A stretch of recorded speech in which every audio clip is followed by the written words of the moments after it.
Ikhwatul Islam, saudara kaum muslimin, kaum muslimat, Bapak Ibu rahimahullah. Alhamdulillah, Allah Subhanahu wa taala kembali memberikan kemudahan kepada kita bersama untuk bisa duduk di dalam rumah Allah Subhanahu wa taala, dan kita selalu mengatakan siapapun yang berada di rumah Allah maka mereka adalah tamu Allah Subhanahu wa taala. Siapapun yang berada di rumah Allah yang ada di dunia maka mereka pada saat itu adalah tamu Allah Subhanahu wa taala. Dan Allah tidak mungkin sembarangan mengundang tamunya kecuali hamba-hamba yang dipilih oleh Allah Subhanahu wa taala. Sehingga ketika Allah Subhanahu wa taala masih memberikan kemudahan kepada kita melangkah ke masjid, ke rumah Allah Azza wa Jalla, maka itu adalah karena undangan dari Allah Azza wa Jalla, dan kita ingin selalu diundang menjadi tamunya Allah Subhanahu wa taala, supaya nanti kita juga termasuk orang-orang yang diundang masuk pada surga Allah Subhanahu wa taala. Kemudian salawat berikan salam semoga senantiasa tercurahkan junjungan alam Nabi kita yang mulia Rasul dan Rasul kita bersama Muhammad bin Abdullah sallallahu alaihi wasallam, yang mana di antara kewajiban kita adalah memperbanyak mengucapkan salam dan salawat kepada Rasulullah sallallahu alaihi wasallam, terkhusus lagi di hari Jumat. Dan sekarang ini adalah hari Jumat. Hari Jumat itu adalah hari yang mulia, dan kemuliaan hari Jumat akan bertambah dengan kita memperbanyak salam dan salawat kepada baginda Rasulullah sallallahu alaihi wasallam. Bahkan Nabi sallallahu alaihi wasallam pernah menyebutkan salatu ummati tuhradu 'alayya fi kulli yaumi Jumat. Salawat yang diucapkan oleh umatku akan disampaikan kepada diriku setiap hari Jumat. Maknanya hari Jumat adalah hari di mana kita berlomba-lomba untuk memperbanyak mengucapkan salam dan salawat kepada Rasulullah sallallahu alaihi wasallam. Maka jangan haramkan diri ini dan lisan ini untuk tidak mengucapkan salam dan salawat kepada baginda Nabi sallallahu alaihi wasallam. Allahumma salli ala Muhammad wa ala ahli baitihi wa ala azwajihi wa dhurriyyatihi kama shallaita ala Ibrahim wa ala ali Ibrahim innaka Hamidum Majid. Allahumma barik ala Muhammad wa ala ahli baitihi wa ala azwajihi wa dhurriyyatihi kama barakta ala Ibrahim wa ala ali Ibrahim innaka Hamidum Majid. Barakallahu fikum. Bapak Ibu rahimahullah, sebelumnya kami minta maaf atas keterlambatan kami, dan pada kesempatan kali ini pembahasan yang dipilihkan oleh panitia adalah untukmu wahai tamu Allah. Karena biasanya pembahasan ini adalah pembahasan yang selalu kami baca atau selalu kami bahas jika orang-orang melaksanakan ibadah haji dan umrah. Jadi kemungkinan judul ini dipilih adalah dalam rangka optimisme agar semua kita bisa berangkat melaksanakan ibadah haji dan umrah. Amin.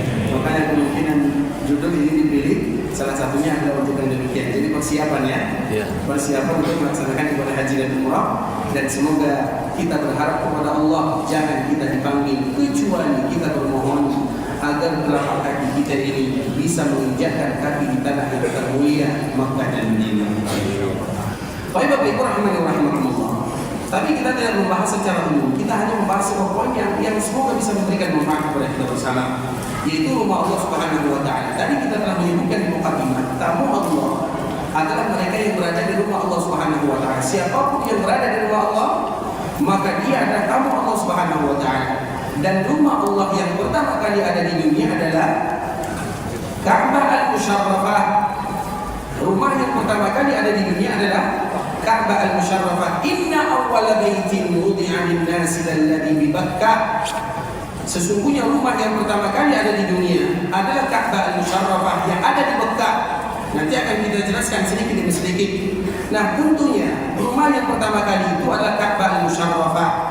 Sebelum kita membahas panjang lebar tentang masalah ini, Bapak Ibu rahimahullah, pertanyaan yang mesti kita tanyakan kepada diri sendiri, atau pertanyaan yang mesti kita jawab, apa itu Ka'bah? Tentu itu merupakan pertanyaan yang biasa yang harus kita tanyakan. Apa itu Ka'bah? Dan kenapa Ka'bah disebut dengan Ka'bah? Siapa bisa jawab? Baik. Ka'bah itu? Baik, Masya Allah. Silakan masyarakat. Masya Allah. Sehat kalau Pak ya? Masya Allah. Tapi jawabannya salah ya. Ka'bah itu memang Baitullah, memang Baitullah, tapi apa itu Ka'bah? Rumah. Baitullah itu bahasa Arabnya, rumah bahasa Indonesianya. Nah, itu saja ya. Bait itu artinya rumah. Bahasa Arab, Baitullah rumah kan? Bahasa Indonesianya rumah Allah, sama juga. Baik. Yang lain, walau salah tidak masalah. Masya Allah, silakan. Masya Allah, sehat jalan ya, Masya Allah. Saya Pak ya, Masya Allah, baik. Bapak kita. Arah untuk sholat para jamaah Islam. Arah untuk sholat para jamaah ibadah. Masya Allah. Kalau yang tua jawab pasti benar jawabannya. Masya Allah. Silakan Pak. Sama-sama. Walau sesungguhnya jawabannya juga salah. Baik. Berarti ada yang tahu ya, mana Ka'bah ya? Itu merupakan poin dasar yang harus kita tahu. Karena rumah Allah yang pertama di dunia adalah Ka'bah. Ka'bah itu nama lain banyak. Kita membahas bukan nama lain. Kalau kita berbicara tentang nama lain daripada Ka'bah banyak. Nama lain Ka'bah itu adalah Al-Bait, Al-Atiq, Nadir, Qadis, Makkah, Al-Haram, Al-Muharram. Itu semuanya adalah nama-nama Ka'bah. Itu nama, bukan makna. Kita bisa pahami? Yang kita ingin tanyakan, Ka'bah itu sendiri kenapa dinamakan dengan Ka'bah? Apa maknanya? Ada yang tahu jawabannya? Yang tidak tahu jawabannya saya doakan supaya cepat-cepat haji. Itu pentingnya. Apa arti Ka'bah? Nah, sekarang kita ambil. Sekarang kita akan mulai pembahasan kita ini dengan Ka'bah Musyarrafah, tempat yang paling indah yang ada di dunia. Jadi Ka'bah itu Bapak Ibu diambil dari dua makna secara bahasa dan makna secara istilah. Ka'bah itu secara bahasa diambil dari kalimat muka'ab. Muka'ab maknanya itu adalah persegi panjang. Karena diambil dari bentuk Ka'bah Musyarrafah itu sendiri. Ka'bah itu kalau kita lihat, dia persegi atau persegi panjang? Persegi atau persegi panjang? Saya tidak tanya mau kubus atau tidak kubus. Persegi atau persegi panjang? Perhatikan baik-baik Bapak Ibu. Ka'bah itu dia adalah berbentuk persegi panjang. Ka'bah itu memanjang. Bukan seperti yang kita lihat sekarang. Yang kita lihat sekarang itu ada separuh daripada Ka'bah Al-Musyarrafah. Itu separuhnya. Separuh yang lain mana? Yaitu lingkaran samping yang ada di samping Ka'bah itu sendiri yang kita kenal dengan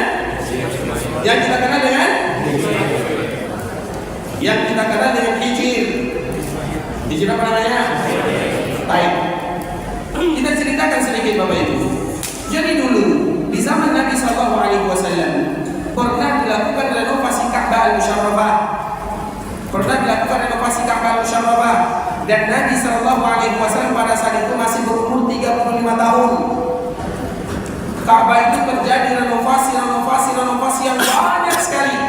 Tapi di zaman Nabi SAW renovasi besar-besaran terjadi ketika Nabi berumur 35 tahun. Nabi belum lagi jadi Nabi. Kemudian tidak ada di antara orang-orang Mekah yang berani mengganggunya. Karena Ka'bah kalau tidak dilakukan renovasi bisa jadi hancur, bisa jadi roboh, bisa jadi ini. Sehingga orang-orang Quraisy yang mana zaman tersebut adalah zaman jahiliyah, mereka mengatakan kita harus sepakat untuk merenovasi Ka'bah Musyarrafah. Namun masalahnya Ka'bah tidak bisa direnovasi kecuali dihancurkan bangunan lama, kemudian baru dibuat bangunan baru. Nah, ketika ini dihancurkan Ka'bah, kira-kira siapa yang mau menghancurkan Ka'bah? Tidak ada yang berani. Kenapa tidak ada yang berani? Mereka masih ingat sejarah Abraha. Ketika Abraha ini menghancurkan Ka'bah, maka Allah hancurkan mereka. Karena Allah pasti akan menjaga rumahnya. Bukankah itu yang dikatakan oleh kakek Nabi SAW Abdul Muttalib? Atau yang kita kenal dengan Syaibah? Jadi nama kakek itu adalah Syaibah. Kakek Nabi itu namanya Syaibah. Dan dia itu berasal dari Madinah, lahir di Madinah. Agar kita tahu apa hubungan Nabi SAW dengan penduduk Madinah. Kakeknya Abdul Muttalib yang nama aslinya adalah Syaibah. Itu seorang anak yang lahir di Madinah dan ibunya berasal dari Madinah. Kemudian Bapak Ibu, ketika dilakukan renovasi, tidak ada yang berani. Karena mereka ingat bagaimana Abraha dihancurkan oleh Allah Azza wa Jalla. Dan mereka melihat bagaimana burung-burung diturunkan oleh Allah Subhanahu wa taala, bagaimana semua pasukan Allah itu hancur, tidak ada yang tersisa kecuali tulang belulangnya. Kemudian jika mereka ingin menghancurkan Ka'bah, mereka mengatakan kalau kita menghancurkan Ka'bah, maka di saat itulah nanti kita khawatir Allah akan mengazab kita sebagaimana Allah mengazab orang-orang yang ada di yang dulu pasukan Abraham, dan jaraknya masih 35 tahun. Karena cerita Abraham menghancurkan Ka'bah itu adalah hari lahirnya baginda Nabi sallallahu alaihi wasallam. Dan sekarang Nabi berumur 35 tahun, sehingga mereka tidak mau. Mereka bersepakat untuk kembali merenovasi Ka'bah, tapi tidak ada yang berani untuk menghancurkan bangunan Ka'bah. Takut. Kemudian di saat itulah, dikala mereka terdiam, tiba-tiba datang yang namanya Al-Walid bin Mughirah. Al-Walid bin Mughirah itu adalah ayahnya daripada sahabat Khalid yang kita kenal dengan Khalid bin Walid, atau kalau bahasa Arabnya Khalid bin Walid. Khalid itu ayahnya adalah Walid. Khalid itu adalah sahabat perang atau sahabat Nabi yang dikenal dengan pedang Allah yang terhunus. Kemudian ada Walid itu, Bapak Ibu, dia mengatakan kepada orang-orang Quraisy, orang-orang Quraisy, apa yang kalian lakukan? Maka orang-orang Quraisy mengatakan kami ingin melakukan renovasi Ka'bah. Kemudian maka Al-Walid kembali bertanya, kenapa kalian tidak melakukan? Kami takut. Kami ingat sejarah dan cerita Abraham. Kami takut nanti dihukum oleh Allah Azza wa Jalla. Maka di saat itulah Al-Walid mengatakan, apakah kalian menginginkan kebaikan atau keburukan? Maka orang-orang Quraisy mengatakan kami menginginkan kebaikan. Maka Al-Walid mengatakan Allah tidak akan pernah menganiaya, menzalimi, menghukum orang-orang yang melakukan kebaikan. Padahal masa itu adalah masa jahiliyah. Al-Walid mengatakan kalimat ini, Allah tidak akan pernah menyanyiakan amalan orang-orang yang melakukan kebaikan. Belum ada wahyu dan dia belum beribadah kepada Allah Azza wa Jalla, tapi itu merupakan kaidah umum. Allah tidak akan pernah menyanyiakan orang yang melakukan kebaikan. Bahkan kalimat ini diabadikan di dalam Al-Quran. Tapi sayang, seribu sayang, Al-Walid itu disebutkan oleh Allah Subhanahu wa taala di surah Al-Mudaththir. Sa'uslihi saqar wa ma adraka ma saqar. Kami akan campakkan dia ke dalam saqar. Ayat ini khusus untuk Al-Walid yang tadi mengatakan kalimat ini. Terlepas daripada itu semua, Bapak Ibu rahimani wa rahimakumullah, pada akhirnya orang-orang Quraisy ketika mendengarkan Al-Walid mengatakan Allah tidak akan pernah membinasakan orang-orang yang berbuat baik, maka mereka mulai semangat, tapi mereka tidak mau memulainya. Pada akhirnya yang memulai menghancurkan bangunan Ka'bah itu adalah Al-Walid. Kemudian mulai dihancurkan, diambil mi'wal. Apa arti mi'wal? Mi'wal itu yang biasa dijadikan untuk menghancur bangunan, bukan bahasa kitanya. Pangsa yang untuk menghancurkan bangunan, diambil mi'wal, dan semua orang-orang Quraisy hanya memperhatikannya. Dan mereka mengatakan, kita lihat Al-Walid dijadikan sebagai percobaan. Kalau sekiranya dia aman, tidak disiksa oleh Allah Azza wa Jalla, maka kita akan hancurkan bangunan Ka'bah. Maka dikala Al-Walid menghancurkan Ka'bah, keesokan harinya dia kembali seperti biasa. Artinya Allah tidak murka. Maka di saat itulah orang-orang Quraisy baru kembali menghancurkan bangunan Ka'bah semuanya. Kemudian mereka akan kembali membangun Ka'bah dari awal lagi. Dan mereka mengatakan di antara semua syarat, jangan ada yang membangun Ka'bah al-Musyarrafah kecuali dari harta yang halal-halal saja. Padahal zaman itu adalah zaman jahiliyah. Itu dari mana kita dapatkan harta halal? Tapi mereka mengatakan tidak boleh ada yang ikut serta di dalam pembangunan Ka'bah al-Musyarrafah kecuali dari harta yang halal. Dikumpulkan harta yang halal, dikumpulkan yang halal tidak cukup. Sehingga yang tadinya Ka'bah persegi panjang, karena harta tidak cukup, maka pada akhirnya mereka hanya mencukupkan pembangunan Ka'bah itu sebagian saja, separuhnya, seperti yang kita lihat sekarang. Jadi Ka'bah itu bukan persegi, tapi persegi panjang. separohnya dibuat lingkaran, separohnya dijadikan bangunan, dan semua itu adalah bagian daripada Ka'bah Musyarrafah. Nah, pertanyaannya, lingkaran yang ada di samping Ka'bah itu apa namanya? Apa namanya? Hijr Ismail. Coba perhatikan baik-baik. Lingkaran ini, apa namanya? Bagian yang ada di Ka'bah ini, kapan baru ada? Kapan baru ada? Tadi kita ceritakan kapan? Dari awal. Jadi kapan baru ada? Dari awal mana? Dari awal pembangunan Ka'bah di zaman Nabi Adam atau di zaman Nabi Muhammad SAW? Zaman Nabi Muhammad.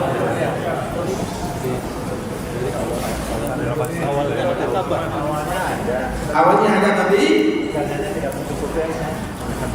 hanya sampai di situ. Dan itu kapan? Di zaman Nabi Muhammad. Di zaman Nabi Muhammad. Tadi baru kita ceritakan tadi. Di zaman Nabi SAW ketika Nabi berumur 35 tahun. Sepakat sampai di sini? Sepakat semuanya? Nah, apa namanya? Hijr Ismail. Pertanyaannya, siapa yang jawab angkat tangan? Apa hubungan Hijr ini dengan Nabi Ismail? Baik. Karena dulu tempat Nabi Ismail berteduh. Karena dulu tempat Nabi Ismail berteduh. Pertanyaannya baik-baik, perhatikan baik-baik. Itu adalah bagian Ka'bah atau tidak? Iya. Kalau itu bagian Ka'bah dan itu bangunan Ka'bah, dari mana Nabi Ismail berteduh di situ? Bisa dipahami? Karena sudah bagian Ka'bah. Bapak tidak paham? Berarti jawabannya salah. Yang lain? Ada hubungannya telapak kakinya Telapak kaki siapa? Ismail waktu renovasi Ka'bah. Telapak kaki Nabi Ismail atau Nabi Ibrahim? Yang ada telapak kaki itu Nabi siapa? Nabi Ibrahim. Sana lagi. Tidak ada hubungannya. Kalau tidak ada hubungannya, kenapa dinamakan Hijr Ismail? Betul. Ini semua salah nih. Tapi yang bisa jawab. Karena diyakini area tersebut dibangun Nabi Ibrahim dan putranya Ismail. Karena Diyakini area tersebut, Ka'bah tersebut dibangun Nabi Ibrahim beserta putranya Nabi Karena Ismail. area tersebut dibangun oleh Nabi Ibrahim dan Nabi Ismail. Kalau demikian keadaannya, nama yang paling bagus adalah Hijr Ibrahim. Yang membangun itu Ibrahim atau Ismail? Ibrahim atau Ismail? Ibrahim yang diperintahkan membangun Ka'bah Ibrahim atau Ismail? Ibrahim. Ismail hanya membantu ayahnya. Kalau sekiranya yang membangun itu adalah Ibrahim, maka nama yang bagus adalah Hijr. Kenapa Hijr Ismail? Baik. Apakah sempat tinggal Ismail dan ibunya sudah ada? Karena itu adalah tempat tinggalnya, bekas tempat tinggalnya Nabi Ismail dengan Punya. apa buktinya?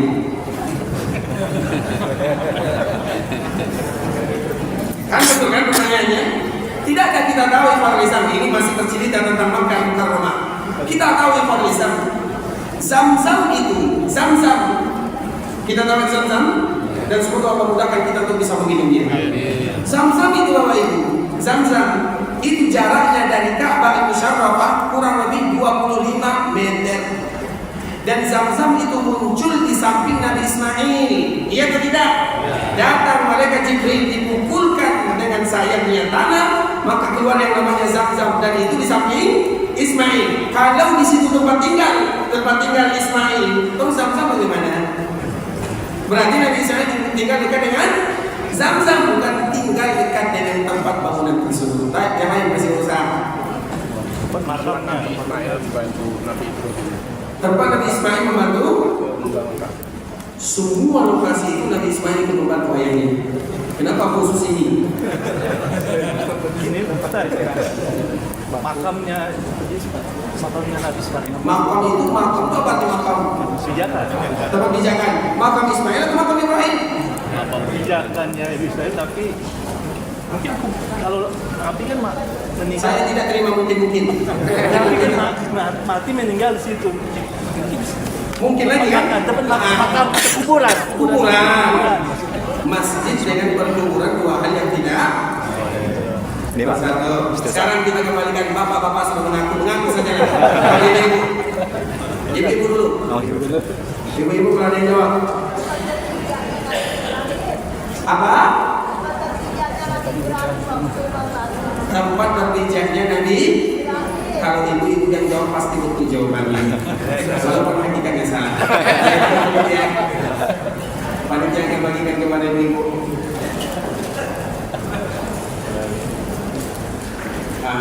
Ini hadiah ibu-ibu ya. Baik, mengaku saja ya supaya tidak menghabiskan waktu ya.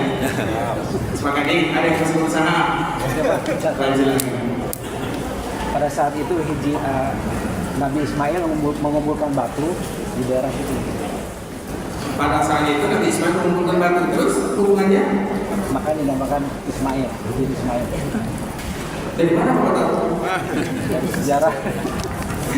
Tanya Pak Hasan. Nama dalam bahasa Arab itu adalah Hijr. Kalau kami pribadi, kami menamakan dengan Hijr Quraisy. Karena itu baru ada di zaman Quraisy. Jadi nama yang paling bagus Hijr Ismail atau Hijr Quraisy? Tadi kita menceritakan tentang pembangunan Ka'bah Musyarrafah. Kemudian Ka'bah ini Bapak Ibu, akhirnya separuh pembangunannya karena bagian yang lain tidak bisa dibangun, harta tidak cukup. Berarti yang membangun ini adalah orang Quraisy, maka namanya adalah Hijr Quraisy. Nah, namanya Hijr Quraisy atau Hijr Ismail?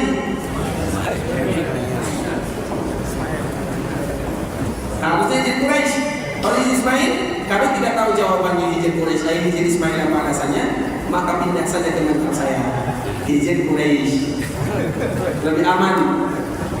Kita tidak menyalahkan namanya Hijr Ismail, silahkan, tidak ada masalah. Hijr Quraisy tidak ada masalah, tapi kita ingin menceritakan dari mana datang dan munculnya dan sejarahnya. Sehingga nanti kalau kita ingin menamakan sesuatu, kita punya bukti dan alasan yang kuat. Kenapa kita namakan dengan Hijr ini? Kalau saya pribadi saya namakan dengan Hijr Quraisy dan alasannya sudah saya paparkan. Kalau bapak-bapak masih ingin menamakan dengan Hijr Ismail, silakan, walaupun tanpa alasan. Kan ada alasan yang jelaskan. Tapi kita kembali lanjutkan.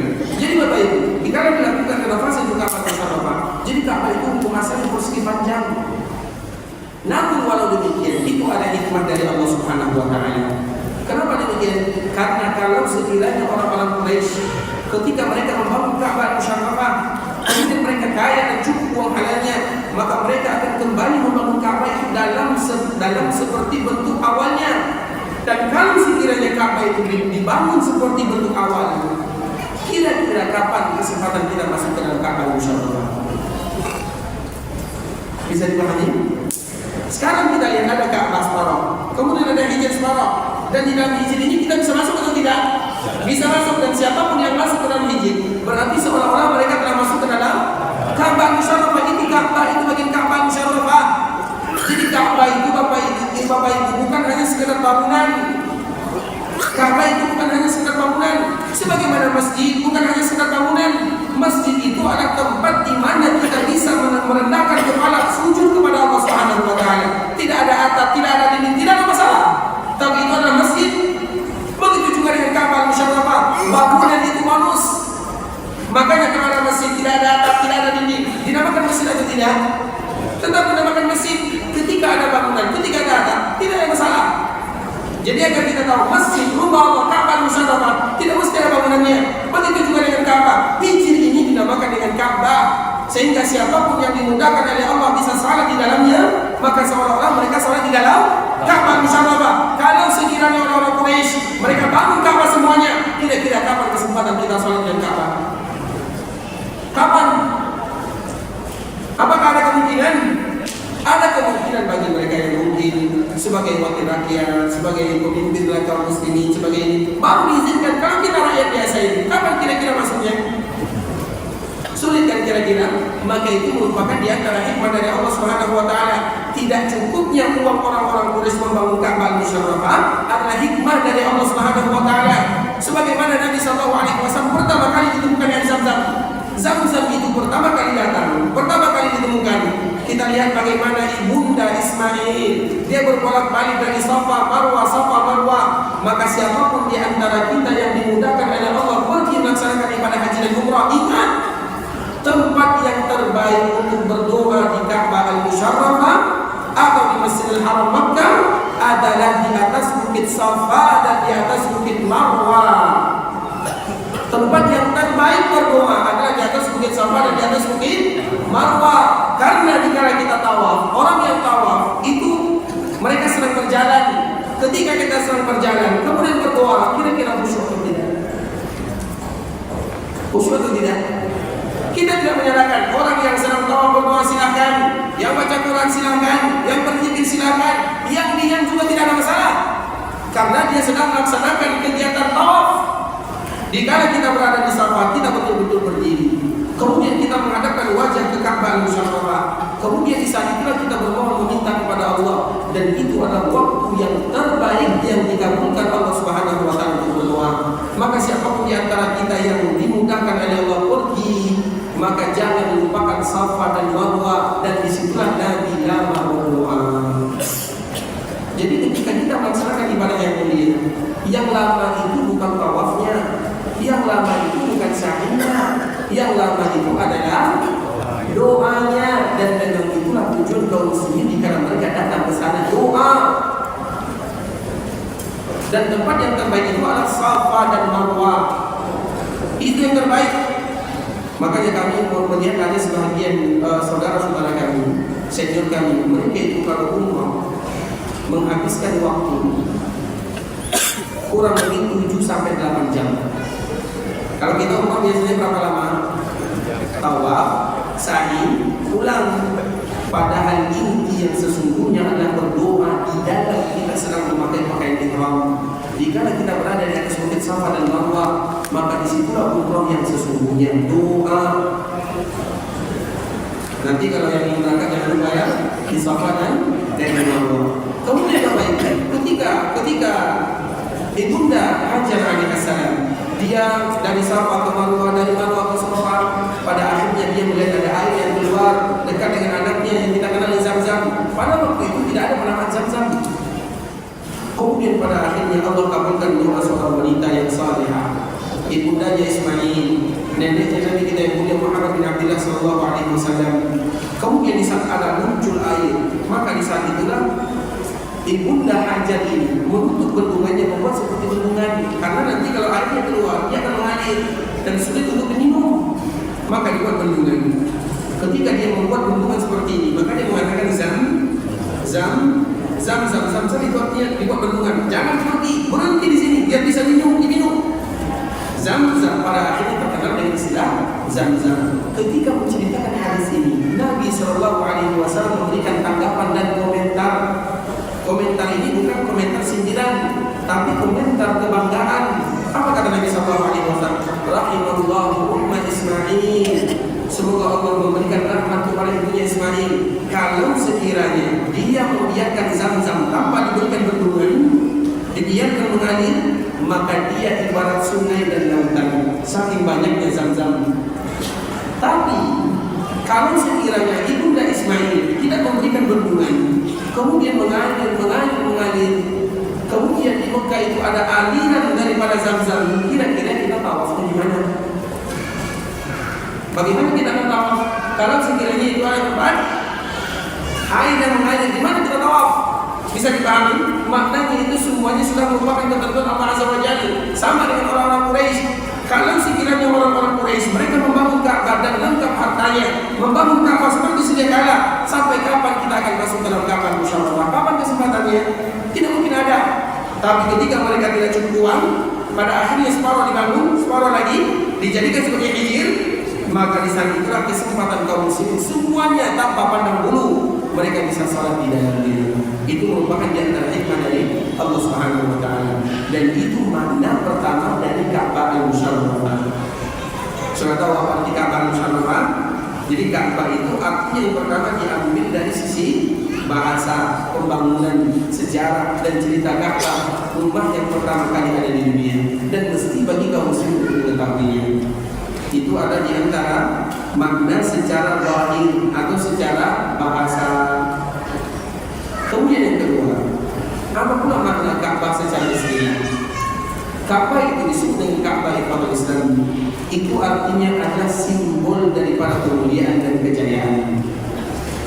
Karena siapapun yang beribadah di sana akan diberikan kemuliaan oleh Allah Subhanahu wa taala. Dan di antara kemuliaan yang paling indah adalah dikala ibadah kita sama tapi pahalanya berlipat ganda. Makanya kalau ada orang yang datang ke Ka'bah Musharrafah, kemudian mereka sholat di dalam Masjidil Haram, kira-kira mereka mendapatkan berapa pahalanya? Berapa pahalanya? Berapa pahalanya? Berapa? Bukan 100.000. Berapa tadi? Nah, ini kalimat yang selalu kita ingatkan.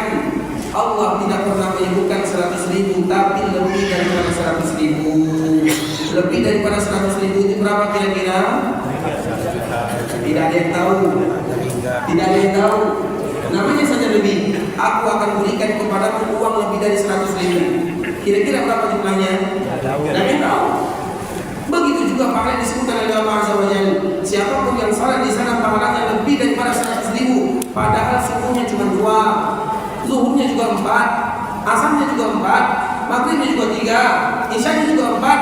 Tapi dikala kita salat subuh 1 rakaat atau salat subuh 1 kali subuh, dikala kita berada di Masjidil Haram, seolah-olah kita sudah melakukan salat subuh lebih daripada 100.000 kali.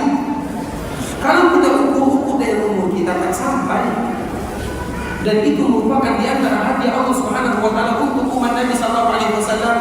Umur yang paling singkat adalah umur umat Nabi sallallahu alaihi wasallam. Kita bisa membayangkan di kota Islam setelah 20 tahun, setelah 30 tahun, bisa jadi tidak ada di antara kita yang ada di mesin ini tidak lagi di dunia. Bisa jadi semua kita sudah berkalang karena sudah meninggal semuanya. Coba bayangkan 30 tahun ke depan, 40 tahun ke depan, kita tidak tahu. Pertemuan kita ini tinggal cerita dan sejarah. Semua kita sudah dikuburkan, semua kita sudah meninggal. Umur kita terlalu singkat. Makanya Nabi sallallahu alaihi wasallam mengatakan, "A'maru ummati ma baina 60 ila 70." Umur umatku tidak lebih daripada 60 atau 70. Dan sedikit di antara mereka yang lebih daripada 70. Kalaupun lebih daripada 70, kawannya bukan lagi manusia. Kawannya sudah obat-obatan, tongkat, kasur. Apalagi kawannya sudah tidak lagi produktif beribadah kepada Allah Azza wa Jalla. Makanya umur umat yang paling singkat adalah umur umat Nabi sallallahu alaihi wasallam. Tapi ingat, dengan Allah berikan kepada mereka umur yang singkat, Allah janjikan kepada Nabi Muhammad sallallahu alaihi wasallam untuk diberikan pahala yang berlipat-lipat, dan itu merupakan di antara kemuliaan umat Nabi sallallahu alaihi wasallam. Makanya dalam sebuah hadis yang sangat indah ikhwat Islam, Nabi sallallahu alaihi wasallam memberikan perbandingan orang dahulu dengan umat Nabi seperti orang yang bekerja. Orang Yahudi bekerja dari pagi sampai siang, waktunya panjang, melelahkan. Kemudian mereka mendapatkan satu kemah. Kemudian datang lagi umat berikutnya orang Nasara dari siang sampai petang. Waktunya tidak terlalu panjang tapi panas, waktu beristirahat. Kemudian mereka juga diberikan satu kemah. Tiba-tiba datang umat terakhir, umat Muhammad sallallahu alaihi wasallam. Mereka bekerja petang hari, sore hari, dari asar sampai maghrib. Waktunya singkat, waktunya terbaik. Karena waktu yang terbaik di siang hari itu adalah di asar. Waktu yang terbaik di malam hari ada di akhir malam. Waktu yang terbaik di siang hari ada di akhir siang. Waktu yang terbaik di siang hari itu adalah setelah asar. Nah, seolah-olah mereka beribadah dari asar sampai maghrib. Kemudian jika mereka beribadah dalam waktu yang senonoh, yang singkat, yang bagus, kemudian tiba-tiba mereka diberikan dua qiraat. Maka protes umat-umat sebelumnya, "Ya Allah, kami yang lebih lelah beribadah, kami yang lebih banyak bekerja, kami yang lebih sulit bekerja, Engkau berikan kepada kami satu qiraat." Tiba-tiba datang umat terakhir, mereka pekerjaannya singkat, pekerjaannya simpel, pekerjaannya tidak berat. Engkau berikan kepada mereka dua qiraat. Apa jawaban Allah Azza wa Jalla? Dzalika fadli utihi man asya'. Itu adalah di antara karunia kepada siapa saja yang aku kehendaki. Dan Allah kehendaki kita sebagai umat Nabi sallallahu alaihi wasallam umat yang paling singkat umurnya tapi paling banyak amalan dan pahala yang dijanjikan. Dan salah satunya ketika Allah Subhanahu wa taala memuliakan kita untuk menginjakkan kaki di Ka'bah Musharrafah. Satu salat subuh, seolah-olah kita sudah salat subuh lebih daripada 100.000 kali. Kita kalau hitung-hitung umur kita ini tidak akan sampai. Kemudian kita salat zuhur, seolah-olah kita salat zuhur lebih daripada 100.000 kali. Kita salat asar, seolah-olah kita salat asar lebih daripada 100.000 kali. Kita salat maghrib, kita salat isya, kita salat apapun. maka seolah-olah kita sudah beribadah kepada Allah lebih daripada 100.000 kali. Tidak akan pernah kita temukan keutamaan seperti ini kecuali dalam agama Islam. Maka itu makna daripada kalimat Ka'bah Musyarrafah. Ka'bah itu maknanya mulia. Apa artinya mulia? Karena Allah akan berikan kepada siapapun yang diberikan kesempatan datang ke sana untuk dimuliakan dengan pahala. Kita ini tidak akan pernah masuk surga dengan amalan, tidak akan pernah. Amalan kita terlalu sedikit dibandingkan dengan dosa yang kita lakukan. Yang membuat kita masuk surga adalah karena karunia dari Allah Azza wa Jalla. Kita tidak akan sanggup datang ke masjid kecuali Allah yang mudahkan. Kita tidak akan sanggup duduk di sini kecuali Allah yang mudahkan. Dan setiap yang duduk di sini tidak sanggup untuk mendengarkan kecuali Allah yang mudahkan. Allah yang mudahkan kita beribadah dan Allah juga yang hadiahkan kita surga. Itu semuanya dikembalikan kepada Allah Subhanahu wa taala.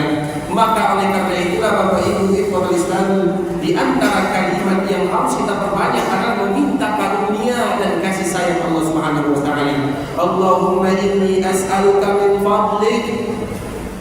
Yang kita minta kepada Allah adalah karunia, kasih sayang, karena yang Allah berikan kepada kita bukan ganti, tapi kasih sayang Allah Subhanahu wa taala. Dan begitu juga dengan surga. Tidak ada yang masuk surga dengan amalannya, tapi masuk surga dengan karunia dan kasih sayang Allah Subhanahu wa taala. Oleh karenanya ikhwat Islam, kenapa Ka'bah disebut Ka'bah? Karena siapapun yang ada di sana akan dimuliakan oleh Allah Subhanahu wa taala, dan di antara bentuk kemuliaannya Allah hapuskan dosa-dosanya, Allah angkat derajatnya, Allah berikan pahala yang berlipat ganda, sehingga di antara salah satu nama Makkah, tadi kita menyebutkan nama Makkah itu banyak. Makkah, Makkah, Al-Haram, Al-Muharram, Al-Bait, Al-Atiq, Wadi, Tuhama, Ma'ad, Nadir, Qadis, Ka'bah, itu semuanya ada nama-nama Makkah Mukarramah, dan setiap nama ada makna. Nah, siapa yang bisa mengulang nama tersebut? Saya kita lanjutkan. Ada yang bisa mengulang? 12. Dan salah satu nama itu, salah satu namanya adalah yang selalu kita sebut, apa namanya? Makkah dan Makkah. Pertanyaannya, kenapa Makkah disebut dengan Makkah dan Makkah disebut Makkah? Itu sama, koneksi antara Ka'bah dengan nama Makkah dan Makkah. Ka'bah artinya adalah kemuliaan, Makkah itu artinya mengikis. Makkah dan Makkah itu diambil dari kalimat yang sama, makun, artinya mengikis, menghilangkan. Karena siapapun yang diberikan kemudahan oleh Allah datang ke sana, maka Allah akan kikis dosa dan kesalahannya. Makanya bukankah Allah mengatakan orang yang melaksanakan haji, kemudian haji mereka mabrur, apa pahalanya? Seperti mereka baru dilahirkan oleh orang tuanya, oleh ibunya. Maknanya ketika dilahirkan oleh ibunya, dia ada dosa dan kesalahannya. Orang yang melaksanakan umrah yang mabrur, apa pahalanya? Allah akan ampunkan dosanya, akan hilangkan kefakiran dari dirinya. Terlalu banyak kemuliaan yang itu semua kembali kepada makna. Makanya Makkah disebut dengan Makkah. Makkah disebut dengan Makkah itu karena mengikis dan menghilangkan semua kesalahan mereka yang berada di sana. Dan juga di antara salah satu namanya adalah Al-Atiq. Wal yatawafu bil baitil Atiq. Apa makna Atiq? Di antara salah satu doa yang sering didengarkan oleh kaum muslimin, Allahumma a'tiq riqabana. Ada yang ingin doa ini? Allahumma a'tiq riqabana. Semangat Ibu. Jadi kayaknya enggak pernah salat tarawih ya. Allahumma a'tiq riqabana wa riqaba abaina wa ummahatina minan nar. Allahumma a'tiq riqabana minan nar. Ya Allah, selamatkan pundak kami ini dari api neraka. A'tiqa. Apa artinya a'tiq? Bebaskan, selamatkan, merdekakan. Itu juga di antara salah satu nama Makkah, Al-Atiq. Karena siapapun yang dimudahkan beribadah di dalamnya, maka Allah akan merdekakan dirinya dari api neraka. Bukankah itu merupakan sebuah kemuliaan? Bukankah itu merupakan sebuah kejayaan yang sangat luar biasa? Dan juga di antara nama yang lain adalah Nadir. Di antara nama Makkah yang lain adalah Nadir. Kenapa disebut dengan Nadir?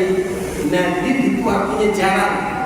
Karena siapapun yang dimudahkan oleh Allah beribadah, bisa melaksanakan ibadah haji, bisa melaksanakan ibadah umrah, maka Allah akan berikan kepada mereka pahala yang jarang diberikan kepada ibadah-ibadah yang lain. Dan itu semua kembali kepada penamaan Makkah itu sendiri atau Ka'bah Musyarrafah. Ka'bah dinamakan dengan Ka'bah ada sebuah kemuliaan, simbol kejayaan dan kejayaan serta kemuliaan dan keberuntungan yang sesungguhnya adalah ketika Allah selamatkan kita dari api neraka, ketika Allah ampunkan dosa kita, ketika Allah berikan kepada kita pahala, ketika diangkat derajatnya dan dimasukkan ke dalam surga. Itulah orang yang paling jaya sesungguhnya, orang yang paling beruntung. Disebutkan oleh Allah di Al-Quran, "Faman zuhziha 'anil nar wa udkhilal jannah faqad faz." Faman zuhziha 'anil nar wa udkhilal jannah faqad faz. Siapapun yang selamat dari api neraka, masuk ke dalam surga, mereka yang paling beruntung sesungguhnya. Keberuntungan dalam agama adalah mereka yang dimudahkan untuk beribadah. Keberuntungan dalam agama adalah mereka yang diampunkan dosanya. Keberuntungan dalam agama adalah mereka yang diangkat derajatnya. Keberuntungan dalam agama yang diselamatkan dari api neraka. Keberuntungan dalam agama mereka yang mudah langkahnya masuk ke dalam surga. Dan salah satu ibadah yang paling ringan bagi kita untuk melakukannya adalah ibadah haji dan ibadah umrah, karena di situ ada semuanya. Makanya ibadah haji dan umrah ini berat atau ringan Bapak Ibu? Kita selalu mengatakan kalimat ini, tidak ada ibadah yang diwajibkan kepada kaum muslimin yang akan memberatkan mereka. Yang berat itu persiapannya. Kalau umrah apa persiapannya? Kalau orang yang melaksanakan ibadah umrah, undang dulu kawan-kawan, iya atau tidak? Undangan tersebut berapa menghabiskan biaya? 5 juta, 10 juta. Kemudian pergi ke Ka'bah, mereka tawaf. Setelah tawaf, kemana lagi mereka lakukan? Tawaf di pasar, cari belanja, pesanan oleh-oleh, iya atau tidak? Itu yang berat. Kalau tidak percaya, silakan umrah. Orang yang umrah yang paling mereka pikirkan bukan ibadah umrahnya, tapi koper dan oleh-olehnya. Itu yang paling berat. Maknanya ibadah. Kita selalu contohkan akikah. Tahu kita akikah? Apa arti akikah? Akikah itu Bapak Ibu berat atau ringan? Akikah itu berat atau ringan? Akikah di dalam agama Islam ringan. Yang berat itu undangannya, bukan akikahnya.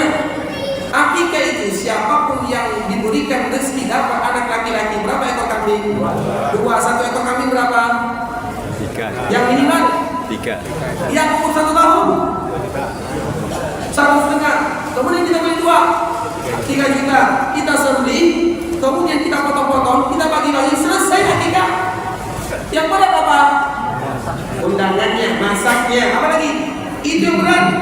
Makanya kaum muslimin apabila mereka melihat perintah Allah dan perintah Nabi, tidak ada yang berat. Kalau ada perempuan, kita sembelih 1 ekor kambing, selesai.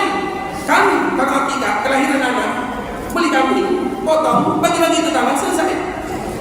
Tidak pernah diwajibkan kita akikah mengundang kaum muslimin, iya atau tidak? Kalau kita punya kelebihan, alhamdulillah. Masalahnya orang kita tidak suka kambing. Kalau kita mengundang akikah makan dari kambing, mereka tak datang. Mesti lagi potong ayam, mesti lagi potong kerbau. Jadi yang sulit itu apa? Potong kerbaunya, bukan potong kambingnya. Bisa dipahami? Begitu juga dari ibadah haji dan ibadah umrah. Jadi jangan mempersulit sesuatu yang dimudahkan dalam agama, dan tidak ada satu ibadah yang dipersulit. Karena ibadah itu tujuannya untuk dilakukan, bukan untuk ditinggalkan, untuk mempermudah, bukan untuk mempersulit. Bukankah itu yang ada dalam agama Islam? Tapi Bapak Ibu rahimahullah, yang terpenting kita tadi sudah menjelaskan apa makna daripada Ka'bah Musyarrafah. Baik, siapa di antara kita yang bisa mengulang makna Ka'bah Musyarrafah? Baik, maju sini.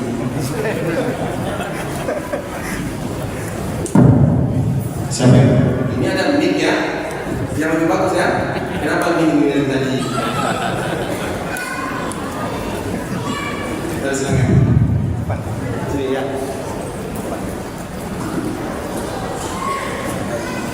Bismillah. Ka'bah Musyarrafah. Jadi tadi kalau yang ada dua maknanya secara istilah dan juga secara bahasa. Secara bahasa sebenarnya persegi panjang, secara istilah kemuliaan. Masya Allah, Nah itu ada makna. Jadi pembahasan kita yang hampir 1 jam ini hanya diringkas dari 2 kata saja. 1 menit sampai. Tapi ibu sama bisa mengulang apa makna kata musyawarah? Ada ibu yang bisa? Ada? Kalau tidak bisa, tidak ada masalah Bapak Ibu. Kita tidak berlama-lama. Sampai di sini pembahasan yang bisa kami jelaskan. Kita akan Allah Subhanahu Wa Taala yang salah dari diri kami pribadi, kami karena kebodohan dan karena kejadian kami. Sekarang kita buka sesi tanya jawab dan kami berharap pertanyaannya singkat dan jawabannya juga singkat. Baik, sekarang siapa di antara kita yang bertanya silakan. Baik, silakan. Assalamualaikum Ustaz. Assalamualaikum. Yang dimaksud sholat di Masjidil Haram yang 100.000 kali lebih itu atau di masjid saja atau di teras-teras dan sampai sepanjang itu? Pertanyaannya, yang dimaksud dengan sholat di Masjidil Haram itu di masjidnya atau di teras-terasnya? Ya. Terus kalau sholat qiyamul lail itu sampai 1 kilo 2 kilo dan sebagainya. Karena sholat qiyamul lail apalagi di Mekah Mukarramah itu bisa jadi sampai 1 kilo atau 2 kilo. Jadi yang namanya Masjidil Haram itu yang mana? Itu pertanyaannya. Jawabannya esok di Madinah. Semoga nanti kita jumpa di Madinah ya. Sekarang kami tidak bisa jawab. Padahal panjang sekali. Baik, yang lain. Tunggu yang bapak dulu kita dulu. Silakan Pak.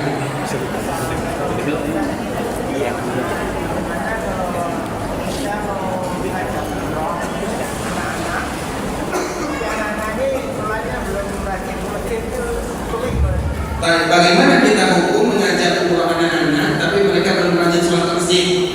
Pertanyaannya gitu ya. Pertanyaannya, anak-anak ini berapa umurnya? Dewasa bukan anak. Ini anak-anak atau dewasa? Kita harus ingat ya, pertanyaannya anak-anak atau dewasa? Sudah dewasa berarti bukan anak-anak. Kalau sudah dewasa, nah ini juga di antara salah satu kesalahan kita bersama. Kita fokus dalam ibadah umrohnya, tapi tidak fokus dalam masalah sholatnya. Dan kita harus ingat, orang yang diterima amal ibadah haji dan umrohnya adalah orang yang semakin semangat ibadahnya. Kalau setelah dia haji dan umroh tidak semangat ibadahnya, itu tanda haji dan umrohnya tidak diterima. Kalau dia semangat umroh, tiba-tiba dia tidak sholat, itu tanda ibadah umroh tidak diterima. Karena di antara salah satu tanda ibadah diterima, ibadah akan melahirkan ibadah berikutnya. Ibadah akan melahirkan ibadah berikutnya sampai ujung-ujungnya Allah ingin kita wafat dalam keadaan beribadah, dan semoga semua kita husnul khatimah. Baik, kita bacakan beberapa pertanyaan ya. Bagaimana dengan melaksanakan badan umroh dan haji untuk orang tua kita yang sudah meninggal? Apakah badan umroh, badan Islam, badan haji dan badan umroh untuk yang masih hidup dan untuk yang sudah meninggal? Untuk yang sudah meninggal kita semuanya sepakat selama dia muslim, kemudian kita batalkan apabila orang tua, maka tidak ada masalah. Yang penting jangan jadikan itu sebagai perdagangan. Kemudian orang yang batal untuk yang masih hidup juga tidak menjadi syarat, dengan syarat orang hidup tidak lagi bisa melakukan safar. Apabila ada orang tua tak sanggup lagi naik kapal terbang, kemudian dia tidak bisa umrah dan haji, kita yang membatalkannya, tapi dengan syarat jangan dijadikan sebagai perdagangan. Kemudian pertanyaan berikutnya, kita jawab singkat-singkat saja ya. Ustaz, dalam haji tahun ini kami gagal berangkat kemarin karena visa kami tidak keluar. Pertanyaannya, apakah pahala 100.000 kali itu berlaku di semua tempat di Mekah? Bagaimana jika kami sholat di hotel ada Masjidil Haram? Ini pertanyaannya sama dengan tadi Pak ya. Jawabannya nanti di Madinah. Apakah pahala 100.000 kali lipat itu untuk sholat wajib saja atau sholat sunnah untuk semua sholat? Kalau orang sholat sunnah, maka pahalanya lebih daripada 100.000. Kalau orang sholat wajib, pahalanya berapa? 100.000 lebih, dan 100.000 itu belum lagi dilipatkan lebih daripada 27 derajat. Kata orang yang sholat berjamaah dilebihkan daripada 27.000 derajat. Berarti orang yang sholat fardu berapa pahalanya?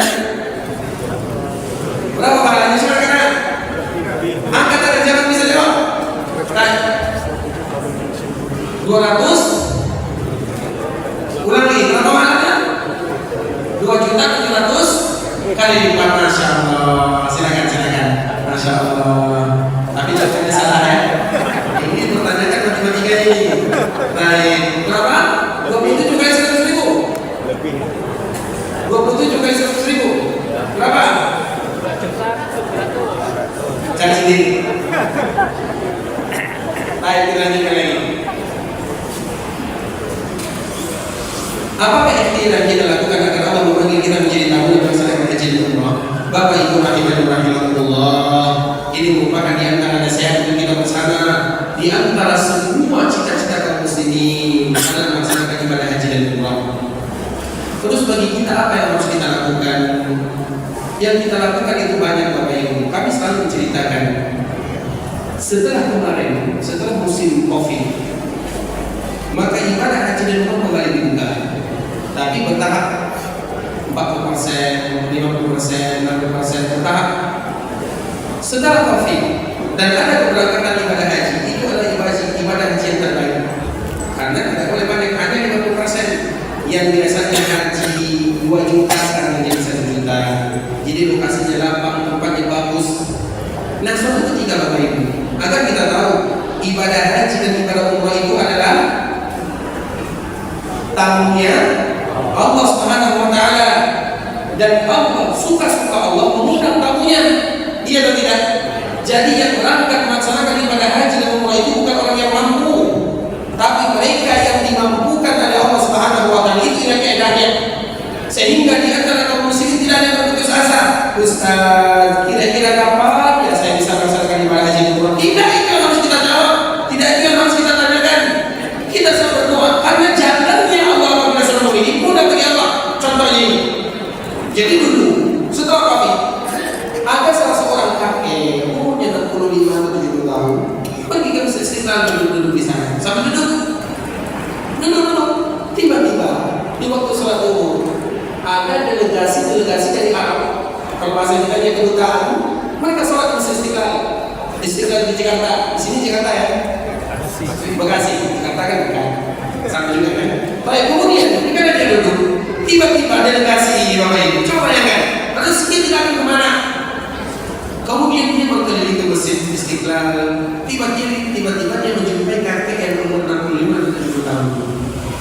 Kemudian ditanyakan assalamualaikum, ada penerjemah waalaikumsalam, bagaimana kabarnya? Alhamdulillah. Pertanyaan pertama, kakek sudah haji belum? Maka kakek ini mengatakan belum. Apa kata delegasi ini? Tahun ini Bapak haji. Coba kalau Bapak ini tidur, atau Bapak ini pergi ke tanah sesuai, coba bayangkan bagaimana mudahnya Allah kalau sudah memanggil, banyak caranya ada Allah, banyak sekali Bapak ini. Maka oleh karena itu kalau usaha sudah pasti, tapi yang lebih daripada usaha adalah kita bermohon kepada Allah agar kita menjadi tamunya. Dan cerita seperti ini sangat banyak. Kami sangat banyak melihat bagaimana orang yang berangkat, tukang sapu berangkat, orang cacat berangkat, orang yang paling miskin berangkat. Kemarin tiba-tiba ada orang yang meminta tolong kepada saya, Ustaz, saya bercita-cita ingin memberangkatkan orang-orang yang tidak mungkin berangkat. Saya bertanya, orang seperti apa yang Bapak inginkan berangkat? Maka dia mengatakan, saya ingin berangkatkan orang yang cacat, orang yang autis, orang yang seperti ini. Ustaz, orang cari 5. Kalau saya mencari, mudah saja mencarinya. Kemudian saya sebarkan, saya cari beberapa orang, kemudian mereka berangkat, dan mereka pada akhirnya berangkat yang tidak mungkin berangkat, yang cacat, yang tidak bisa berjalan, yang ingin berjalan. Banyak orang-orang seperti ini, banyak. Dan kami pribadi dulu berasal dari kampung, kemudian tiba-tiba berangkat melaksanakan ibadah umrah. Coba orang yang bayarkan, mau orang bayarkan, mau tidak bayarkan, mau siapa pun yang bayarkan, yang penting berangkat. Nah, itu kita berdoa kepada itu yang terpenting. Kita tidak tahu, bisa jadi tiba-tiba kita mendapatkan warisan yang kita tidak tahu, langsung berangkat. Bisa jadi tiba-tiba kita mendapatkan rezeki yang kita tidak tahu, bisa jadi kita berangkat. Karena siapapun yang datang ke rumah Allah, mereka akan tamunya Allah, dan Allah berhak memilih siapa yang akan menjadi tamunya. Jelas seperti ini. Bagi yang bertanya, ibu kalau yang bertanya secara langsung kami persilakan. Yang mana Bu? Sudah ada 2 penanya, tapi kita jawabnya berbeda. Sementara kita masih di sini, jamaahnya di Madinah. Semoga ibu dan keluarga bisa berangkat ke Mekah Madinah. Ini banyak yang doakan ini bu, kan ya? Tentang pahala ketika sholat di Masjidil Haram, Allah beri lebih dari satu sholat lebih dari 100.000. Nah, pertanyaannya, bagaimana kalau orang yang sholatnya di luar Masjidil Haram? Karena pertanyaannya jauh. Ibu-ibu nggak mungkin salah. Nah, yang kalau ibu bertanya terpaksa jawab ya. Jadi kita mohon maaf kepada penanya tadi belum dikabulkan, kalau ibu wajib dikabulkan. Baik, untuk di Mekah Al-Mukarramah, kalimat Masjidil Haram itu mencakup semua batasan-batasan tanah haram. Jelas bu? Berarti itu suaranya di mana kemarin? Nah, selesai. Aman kan? Baik, kita lanjut ke pertanyaannya. Apakah membeli oleh-oleh di tanah haram ada sebuah kebohongan Ustaz? Jadi dia pergi ke umrah atau haji, daripada pusing memikirkan oleh-oleh, ditelepon keluarganya, kemudian beli sajadah, beli korban, beli semuanya, sampai di rumah, kemudian nanti orang-orang yang ketika dibuka. Itu bohong atau tidak? Bohong atau tidak? Dari mana kalimat kamu datang? Itu disebut dengan tauliyah. Itu disebut dengan tauliyah. Tahu kita apa makna tauliyah? Tauliyah itu separuh bohong, separuh benar. Separuh-separuh. Dibilang bohong tidak bohong, dibilang jujur tidak jujur. Kira-kira orang seperti ini jujur atau tidak? Jujur. Dari mana bohongnya? Jujur atau tidak? Kira-kira orang seperti ini bohong atau tidak? Bohong. Karena orang menganggap dia bukan dari. Jadi jujur atau bohong? Jujur atau bohong? Tauliyah. Contoh misalnya. Contoh. Saya bertanya kepada Bapak. Sekarang jam 11, hampir zuhur. Jam 12 contoh ya. Bapak sudah makan pagi, sarapan pagi sudah. Tapi Bapak belum makan siang. Tiba-tiba saya tanya jam 12, Pak sudah makan atau belum? Apa jawaban Bapak? Belum. Berarti jujur. Kalau Bapak mengatakan sudah, misalnya saya sudah makan, jawabannya saya sudah makan. Bapak ini jujur atau bohong? Tapi pertanyaannya jam 12. Jam 12 itu biasanya pertanyaan untuk apa? Makan siang. Nanti kalau mengatakan sudah makan, jujur atau bohong? Jujur atau bohong? Jujur atau bohong? Tidak jujur, tidak pula bohong. Dibilang jujur, iya dia sudah makan, tapi makan pagi. Dibilang tidak benar, karena jam 12. Mana ada orang bertanya sudah makan pagi jam 12? Ada atau tidak? Macam itu juga orang yang melaksanakan haji dan umrah. Sudah jelas-jelas dia berasal dari Makkah Al-Mukarramah, sehingga orang-orang yang datang pasti mencari oleh-oleh yang berasal dari Makkah. Ternyata oleh-olehnya dari tanah abang. Itu masalahnya. Jujur atau bohong? Jujur atau bohong? Ini yang menjawab tauliyah berarti sudah ahli. Sudah terbiasa. Bisa dimahami? Maka itulah ikhwal Islam. Di antara salah satu ibadah yang terbaik adalah ibadah yang selalu disembunyikan. Bukankah kita berusaha untuk menyembunyikan ibadah salat? Bukankah kita berusaha menyembunyikan ibadah puasa? Bukankah kita terbiasa menyembunyikan ibadah zakat? Tiba-tiba haji dan umrah kita sebarkan semuanya. Saya akan melaksanakan haji dan umrah. Iya, itu bagus. Tapi yang tidak bagusnya oleh-olehnya. Karena semakin kita sampaikan kepada orang lain, semakin banyak tuntutan. Nanti beli ini ya, satu kawan. Kawan yang lain beli ini ya. Kawan lain beli ini. Kawan lain beli ini. Makanya kalau tidak percaya, tanya sama ibu-ibu. Ibu-ibu yang pernah pergi melaksanakan ibadah haji dan umrah, waktunya lebih banyak di masjid atau di mana? Di mana atau di masjid? Kita ke masjid itu apa itu? 1 jam. Tapi pergi ke mallnya dari pagi sampai siang. Itu pun belum lengkap. Diulang lagi hari esoknya. Diulang lagi hari esoknya. Itu yang membuat kita susah. Karena terlalu banyak kita menyampaikan. Tapi coba ada orang yang haji apalagi umrah.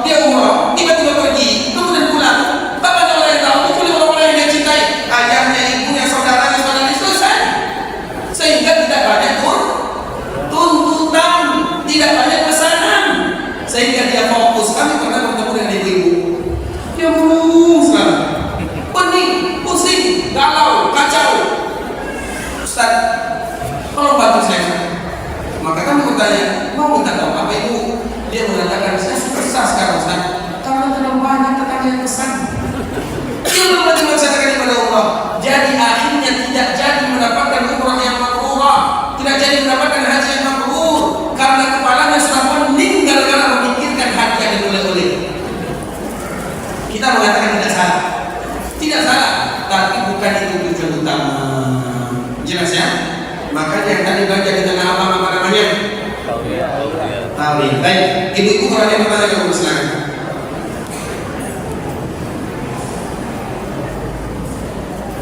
Ibu-ibu kalau bertanya silakan langsung ya.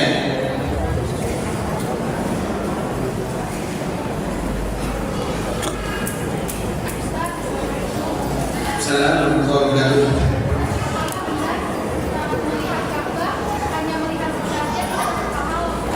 Apakah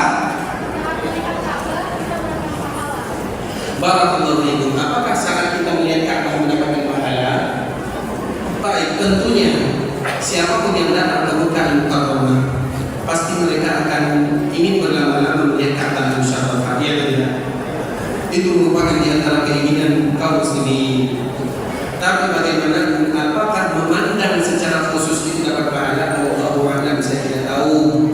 Karena masalah pahala atau dosa kita tidak boleh berbicara tanpa alasan yang jelas, dan kami tidak tahu alasannya. Allah.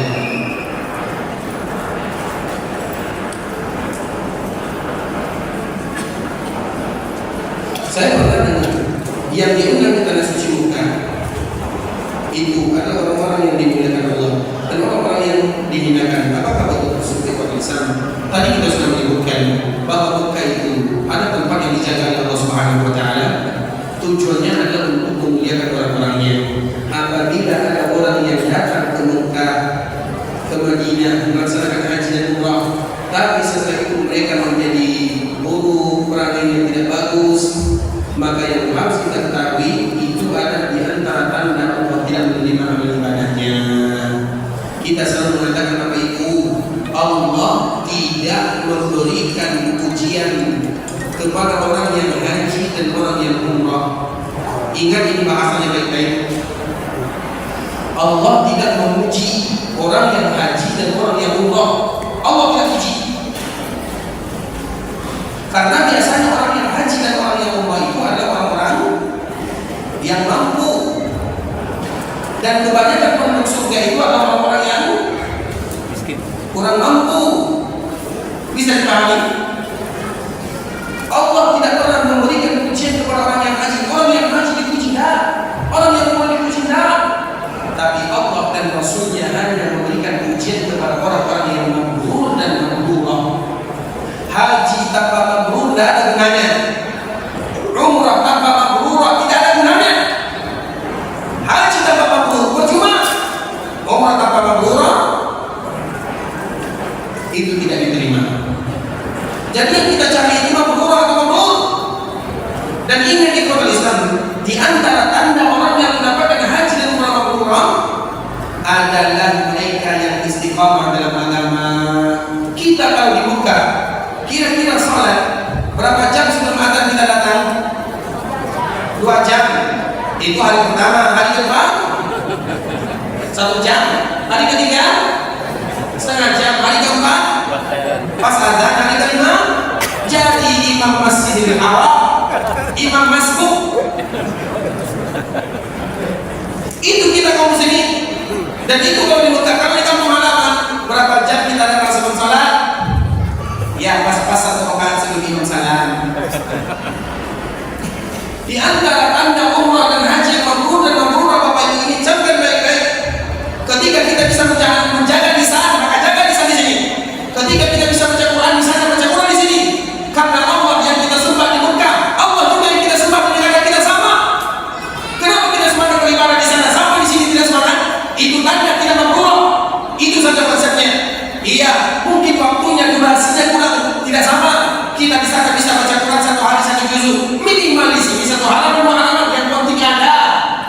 Iya, di sana kita bisa menangis berjam-jam, paling tidak kita bisa menangis 1 menit 2 menit karena takut dosa, tidak masalah. Tapi selalu dilakukan. Itu baru tanda umrah mabrurah dan haji yang mabrur.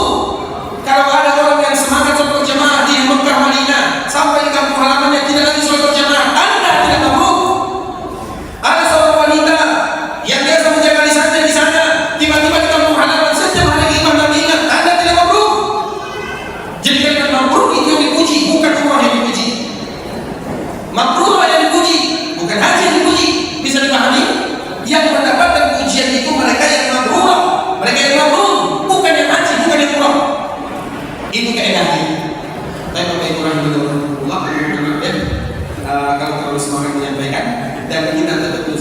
sini. Semoga apa yang kita sampaikan memberikan manfaat, dan pertanyaan yang lain kami tidak bisa menjawabnya karena waktu juga yang memisahkan kita Bapak Ibu. Kita tutup dengan doa kafaratul majelis. Subhanallah wa bihamdihi asyhadu an la ilaha illa anta astaghfiruka wa atubu ilaik. Sallallahu alaihi wa sallam ala nabiyyina wa habibina wa khalilina wa sayyidina Muhammadin wa ala alihi wa sahbihi wasallam. Dan semoga Allah mudahkan nanti insyaallah kita berjumpa di waktu. Jazakumullahu khairan. Assalamualaikum warahmatullahi wabarakatuh.